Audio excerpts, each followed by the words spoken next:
ترجمان علماء دیوبند حق کی للکار حضرت مفتی صاحب کے دست میں سخا ہے، چشم میں حیا ہے، طبیعت با وفا ہے، پیاری ادا ہے۔ حضرت مفتی صاحب مہمان نواز بھی ہے، کامیاب و سرفراز بھی ہے، طمع سے بے نیاز بھی ہے، اسلام کا شہباز بھی ہے۔ دنیا کے 150 ممالک میں نیٹ ورک کے ذریعے حضرت کے پیغامات، حضرت کے بیانات یہ سنے جا رہے ہیں۔ میری مراد خطیب اسلام حضرت مولانا مفتی عبدالواحد قریشی صاحب دامت برکاتہ ہوں، ان کی خدمت میں گزارش کروں گا کہ اپنے خیالات کا اظہار کریں۔ الحمدللہ وحدہ والصلاة والسلام علی من لا نبی بعد، اما بعد فاعوذ باللہ من الشیطان الرجیم، بسم اللہ الرحمن الرحیم، والذی جاء بالصدق وصدق به اولئک هم المتقون۔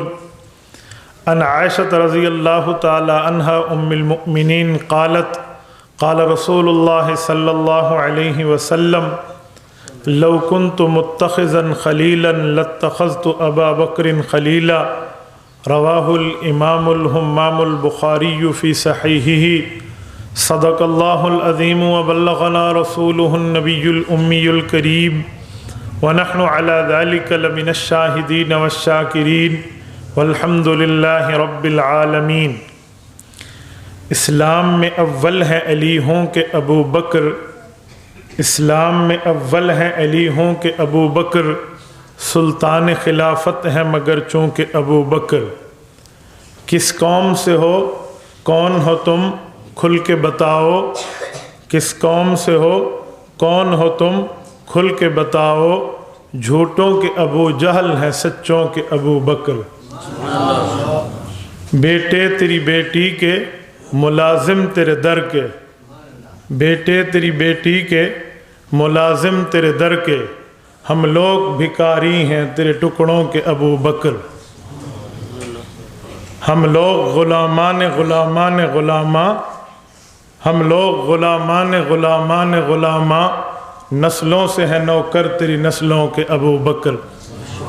معزز دوستو، آج 14 فروری 2020 بروز جمعۃ المبارک ہماری اس یادگار مسجد جامع مسجد حیات النبی صلی اللہ علیہ وسلم میں سیدنا ابو بکر صدیق رضی اللہ تعالی عنہ کے حوالے سے درس قرآن کریم میں آپ کی خدمت کے اندر چند باتیں عرض کر رہا ہوں۔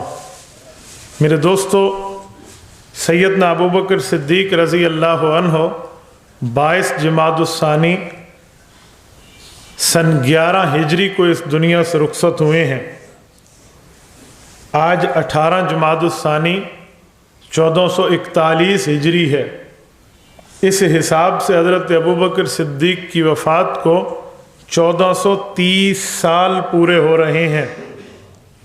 سیدنا ابو بکر صدیق رضی اللہ عنہ کے لیے ابھی قرآن کریم پارہ نمبر 30 سورت نمبر 92 سورت لیل کی تلاوت ہوئی ہے۔ میں اس آیت کا ترجمہ اور آپ کی خدمت میں تشریح اور درس پیش کر رہا ہوں۔ رب کائنات ارشاد فرماتے ہیں واللیل اذا یغشا، مجھے اس رات کی قسم ہے جب رات چھا جاتی ہے، والنہار اذا تجلی، مجھے اس دن کی قسم ہے جو روشنی لے آتا ہے، وما خلق الذکر والانثی، نر اور مادہ کے خالق یعنی اللہ اپنی قسم خود کھا رہے ہیں۔ وجہ فرمایا ان سعیکم لشتی، تم لوگوں کی محنتیں، تمہارے امور، تمہارے اعمال، تمہارے کام یہ مختلف ہیں۔ فاما من اعطی واتقی، وہ بندہ جس نے دین پر لگایا اور اللہ رب العزت کے لیے تقوی اختیار کیا، وصدق بالحسنی، شریعت کی تصدیق کی، فسنیسرہ للیسری، ہم اس کو اس کے آرام دہ مقام پر جانے کی تیاری کروائیں گے۔ وَأَمَّا مَن بَخِلَ، جو آدمی بخیل بنا، واستغنی، شریعت سے منہ پھیرا، وَكَذَّبَ بِالْحُسْنَى،